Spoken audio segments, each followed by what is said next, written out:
I remember first feeling slight surprise, and then I was overwhelmed with shame. I realized that I had been so immersed in the media coverage of Mexicans that they had become one thing in my mind, the abject immigrant. I had bought into the single story of Mexicans, and I could not have been more ashamed of myself. So that is how to create a single story. Show a people as one thing, as only one thing, over and over again, and that is what they become. It is impossible to talk about the single story without talking about power. There is a word, an Igbo word, that I think about whenever I think about the power structures of the world, and it is nkale. It's a noun that loosely translates to be greater than another. Like our economic and political worlds, stories too are defined by the principle of nkale. How they are told, who tells them, when they are told, how many stories are told, are really dependent on power. Power is the ability not just to tell the story of another person, but to make it the definitive story of that person. The Palestinian poet Mourid Barghouti writes that if you want to dispossess a people, the simplest way to do it is to tell their story and to start with secondly. Start the story with the arrows of the Native Americans and not with the arrival of the British, and you have an entirely different story. Start the story with the failure of the African state and not with the colonial creation of the African state, and you have an entirely different story. I recently spoke at a university where a student told me that it was such a shame that Nigerian men were physical abusers like the father character in my novel. I told him that I had just read a novel called American Psycho, and that it was such a shame that young Americans were serial murderers. Now,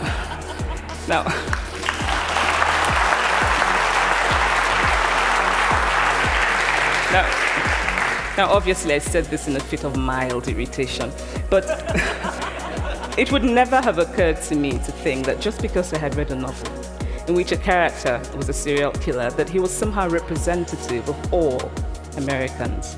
And now this is not because I'm a better person than that student, but because of America's cultural and economic power, I had many stories of America. I had read Tylan, Updike, and Steinbeck, and Gateskill.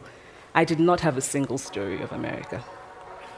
When I learned some years ago that writers were expected to have had really unhappy childhoods to be successful, I began to think about how I could invent horrible things my parents had done to me. But the truth is that I had a very happy childhood, full of laughter and love, in a very close-knit family. But I also had grandfathers who died in refugee camps. My cousin, Polly, died because he could not get adequate health care. One of my closest friends, Ukoloma, died in a plane crash because our fire trucks did not have water. I grew up under repressive military governments that devalued education so that sometimes my parents were not paid their salaries. And so as a child, I saw jam disappear from the breakfast table. Then margarine disappeared. Then bread became too expensive. Then milk became rationed. And most of all, a kind of normalized political fear invaded our lives. All of these stories make me who I am. But to insist on only these negative stories is to flatten my experience and to overlook the many other stories that formed me. The single story creates stereotypes, and the problem with stereotypes is not that they are untrue, but that they are incomplete. They make one story become the only story. Of course, Africa is a continent full of catastrophes, the immense ones, such as the horrific rapes in Congo, and depressing ones, such as the fact that 5,000 people apply for one job vacancy in Nigeria. But there are other stories that are not about catastrophe, and it is very important, it is just as important to talk about them. I've always felt that it is impossible to engage properly with a place or a person without engaging with all of the stories of that place and that person. The consequence of the single story is this: it robs people of dignity. It makes our recognition of our equal humanity difficult. It emphasizes how we are different rather than how we are similar. So what if before my Mexican trip, I had followed the immigration debate from both sides, the US and the Mexican? What if my mother had told us that Fide's family was poor and hardworking?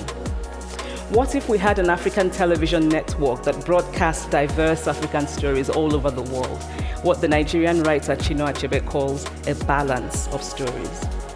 What if my roommate knew about my Nigerian publisher, Mukhtar Bakare, a remarkable man who left his job in a bank to follow his dream and start a publishing house? Now, the conventional wisdom was that Nigerians don't read literature. He disagreed. He felt that people who could read would read if you made literature affordable and available to them. Shortly after he published my first novel, I went to a TV station in Lagos to do an interview. And a woman who worked there as a messenger came up to me and said, "I really liked your novel. I didn't like the ending. Now you must write a sequel, and this is what will happen." And she went on to tell me what to write in the sequel. Now, I was not only charmed, I was very moved. Here was a woman, part of the ordinary masses of Nigerians who were not supposed to be readers. She had not only read the book, but she had taken ownership of it and felt justified in telling me what to write in the sequel. Now, what if my roommate knew about my friend Fumi Yonda, a fearless woman who hosts a TV show in Lagos and is determined to tell the stories that we prefer to forget? What if my roommate knew about the heart procedure that was performed in the Lagos hospital last week? What if my roommate knew about contemporary Nigerian music, talented people singing in English and Pidgin and Igbo and Yoruba and Ijo, mixing influences from Jay-Z to Fela to Bob Marley to their grandfathers? What if my roommate knew about the female lawyer who recently went to court in Nigeria to challenge a ridiculous law that required women to get their husband's consent before renewing their passports? What if my roommate knew about Nollywood, full of innovative people making films despite great technical odds? Films so popular that they really are the best example of Nigerians consuming what they produce. What if my roommate knew about my wonderfully ambitious hair braider who has just started her own business selling hair extensions? Or about the millions of other Nigerians who start businesses and sometimes fail, but continue to nurse ambition? Every time I am home, I am confronted with the usual sources of irritation for most Nigerians: our failed infrastructure, our failed government, but also by the incredible resilience of people who thrive despite the government rather than because of it. I teach writing workshops in Lagos every summer, and it is amazing to me how many people apply, how many people are eager to write, to tell stories. My Nigerian publisher and I have just started a non-profit called Farafina Trust, and we have big dreams of building libraries and refurbishing libraries that already exist and providing books for state schools that don't have anything in their libraries, and also of organizing lots and lots of workshops on reading and writing for all the people who are eager to tell our many stories. Stories matter. Many stories matter.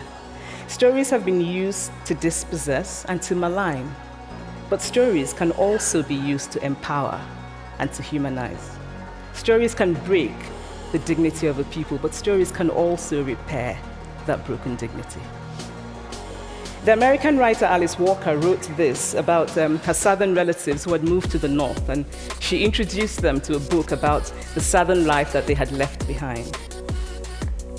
They sat around reading the book themselves, listening to me read the book, and the kind of paradise was regained. I would like to end with this thought, that when we reject the single story, when we realize that there is never a single story about any place, we regain a kind of paradise.